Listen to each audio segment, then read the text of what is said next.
नमस्कार दोस्तों, स्वागत है आप सभी का। तो आज हम बात करने वाले हैं कर्नाटक के एग्जिट पोल के बारे में और इसके इम्पैक्ट के बारे में, और इसके हम दूरगामी परिणाम पर भी ध्यान देंगे कि आने वाले समय में क्या इसका असर होगा दक्षिण की राजनीति में। सबसे पहले तो हम आपको बता दें कि कर्नाटक के जो चुनाव हैं वो जिसे कहते हैं 10 मई को होने थे और आज वो हो चुके हैं। अब उसके एग्ज़िट पोल अभी आ चुके हैं और लगभग हर एग्ज़िट पोल का यही निष्कर्ष निकला है कि वहाँ पर कर्नाटक में कांग्रेस को बहुमत मिलता दिखाई दे रहा है। कांग्रेस के मित्र प्रसन्न हो गए होंगे। लेकिन हम इसमें एक और बात आपको स्पष्ट ये बता दें कि कर्नाटक की राजनीति कुछ ऐसी रही है, वहाँ पर समय समय पर सरकारें बदलते रहती हैं, गिरते रहती हैं। और अभी तो ये एग्ज़िट पोल्स ही हैं, और जहाँ तक एग्ज़िट पोल्स की माने हम, तो इनका सच होना 90% सही ही होता है, क्योंकि वहाँ पर जो लोग ऑन ग्राउंड हैं उनके हिसाब से अगर देखें तो ये एग्ज़िट पोल्स का जो है गणित हमेशा ज़्यादातर सही बैठता है। तो इस बार क्या कर्नाटक की राजनीति में बीजेपी को झटका लगेगा? लग सकता है। अब कुछ लोगों का कहना है कि भैया पहलवानों का जो एंगल है वो यहाँ पर जिसे कहते हैं काम आया। मैं आपको बता दूँ इसका कोई इम्पैक्ट नहीं होता है वहाँ कर्नाटक की राजनीति में, इसका कोई लेना देना नहीं है।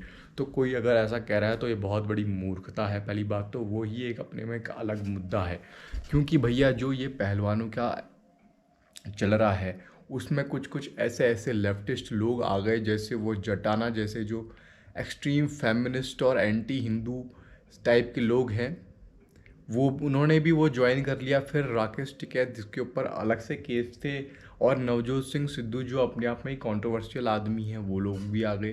तो इससे ये बात यहाँ पर स्पष्ट हो जाती है कि भैया वो आंदोलन भी अब उसी तरह से हाईजैक हो चुका है बुरी शक्तियों द्वारा, जिस तरीके से जो पिछले आंदोलन हाईजैक हुए थे। अब ये यहाँ पर केस है, ये इसका गणित है।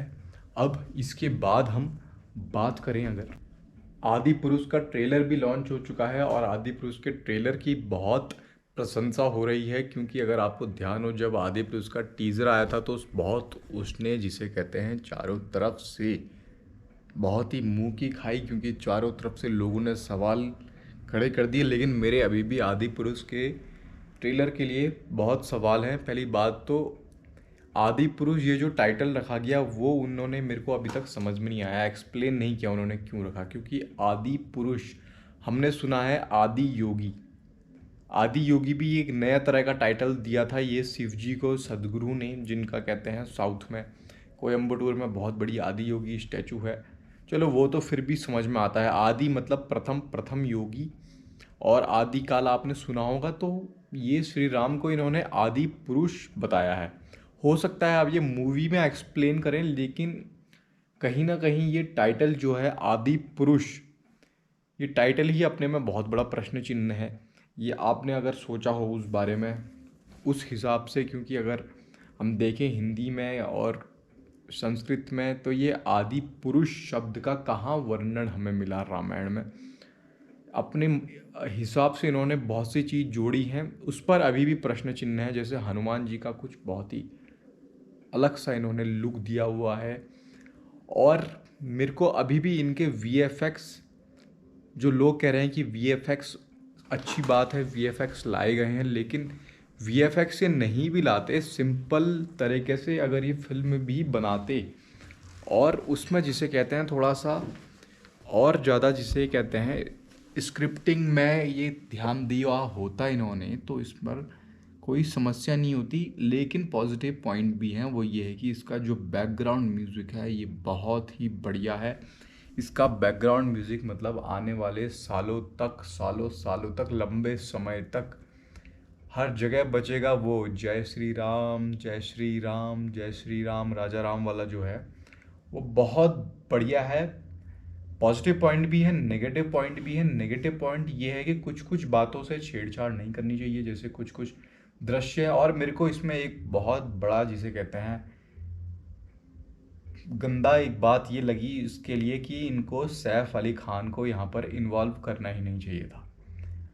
वो रावण नहीं लग रहे हैं। सैफ अली खान को देखकर ऐसा लगता है कि भैया ये औरंगजेब है या कोई और है। अभी भी अब जैसे चलो ठीक है, वीएफएक्स इम्प्रूव कर दिया और चीज़ें इम्प्रूव कर दी, ट्रेलर बहुत बेहतर है टीज़र से, ये हम मानते हैं, ट्रेलर की हम कहते हैं प्रशंसा करते हैं, लेकिन अभी भी अब वो करेक्टर चेंज नहीं कर सकते मुझे पता है, लेकिन कहीं ना कहीं ये फिल्म से हम जो उम्मीद लगा रहे थे, समस्या यहाँ पर है। हम जो उम्मीद लगा रहे थे, क्योंकि बड़े पर्दे पर वैसे ही श्री राम के ऊपर बहुत ही उनके जीवन के ऊपर और उस इतिहास को दर्शाया बहुत कम तरीके से है, इसीलिए हम जो चाह रहे थे कि भैया वो आए, लेकिन नहीं। सैफ अली खान रावण के किरदार के लिए तो बिल्कुल भी नहीं है। और एक और इसमें बहुत बड़ा डिफ़ॉल्ट जो मेरे को दिखता है वो ये है कि प्रभास बहुत अच्छा बाहुबली उन्होंने किया, लेकिन यहाँ पर वो श्री राम कम बाहुबली 3.0 के करेक्टर ज़्यादा लग रहे हैं। अब जो लोग सोचेंगे कि भैया यहाँ पर उनको कहते हैं मूंछ में दिखाया तो क्या हुआ, श्री राम की तो मूंछ ही थी। अब ऐसा है, हमारे मन में जो चित्र बने हुए हैं, हम लोग बहुत, आपको जो हिंदू संस्कृति के लोग हैं बहुत फ्रीडम देते हैं। दूसरी संस्कृति के लोगों का तो आप कुछ तस्वीर भी बना दो, लोग उसमें आगजनी कर जाते हैं, कोई भी हो दूसरी, मतलब सब A to Z except Hindus. लेकिन चलो ठीक है, आपने अपने हिसाब से श्री राम को उसमें प्रदर्शित किया, इतनी बड़ी मूंछ रखी है और ये सब रखा है, तो कहीं ना कहीं आपने लिबर्टी का पूरा इस्तेमाल किया है यहाँ पर। लेकिन फिर भी आपको ये सोचना चाहिए कि भैया जो किरदार है, जो लोगों के मस्तिष्क में है, ईश्वर की जिसे कहते हैं, ईश्वर का जो दिव्य रूप है, वो दिव्य रूप केवल वीएफएक्स की चमक से ही प्रभास पर दिखता है, वो जिसे कहते हैं वो छवि पर नहीं आया है अभी भी। फिल्म की जहाँ तक बात है, मैं कह सकता हूँ कि फिल्म लोगों को बांधेगी, ठीक ठाक कमाई कर लेगी, लेकिन ये फिल्म, अभी मैं ये आपको भविष्यवाणी बता दूँ, ये फिल्म उतनी अच्छी जितनी हम एक्सपेक्ट कर रहे हैं वो ये नहीं हो पाएगी। उसका कारण सबसे पहले तो कास्टिंग है। जिसने कहते हैं ये माँ सीता का रोल किया है इस फिल्म में, वो सही है, चलो उनकी एक्टिंग और उनका जो करेक्टराइजेशन है वो एक यहाँ पर सही है।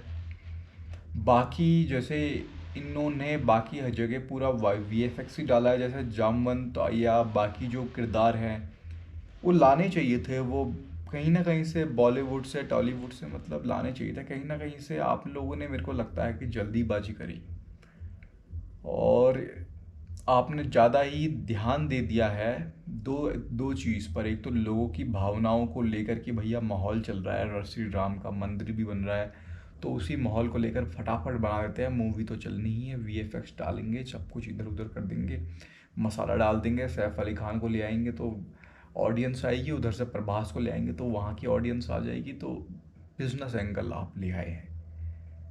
इसीलिए मैं तो इसके अभी भी ट्रेलर को 5 में से 2 स्टार ही दूंगा, और वो 2 स्टार में से 1 स्टार तो उस बीजीएम के लिए है, बैकग्राउंड म्यूज़िक के लिए, और 1 स्टार ओवरऑल जिस तरह से कहीं कहीं पर अच्छे सीन लगते हैं वीएफएक्स की मदद से, बस।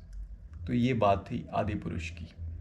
तो हमारे अंतिम सेक्शन में आज हम बात करने वाले हैं आज के इतिहास के बारे में, यानी 10 मई को क्या क्या ऐतिहासिक ऐसी घटनाएं हैं जो हमारे लिए महत्वपूर्ण हैं भारत की राजनीति और समाज को लेकर। समाजवादी पार्टी के संस्थापक और उत्तर प्रदेश के पूर्व मुख्यमंत्री मुलायम सिंह यादव का आज जन्म हुआ। गुजरात की पहली महिला मुख्यमंत्री आनंदीबेन पटेल का आज जन्म हुआ है।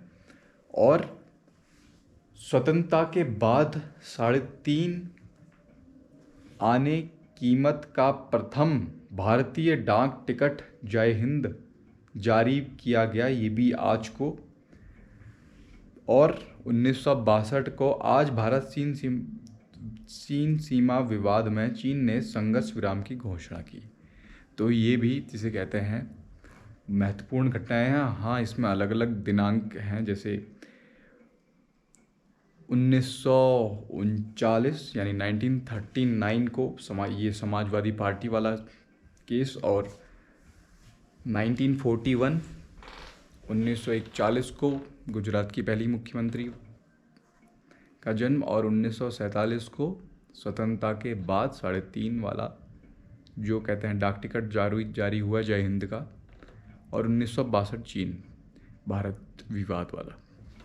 तो ये आज के हमारे जिसे कहते हैं सेक्शन में इतना ही।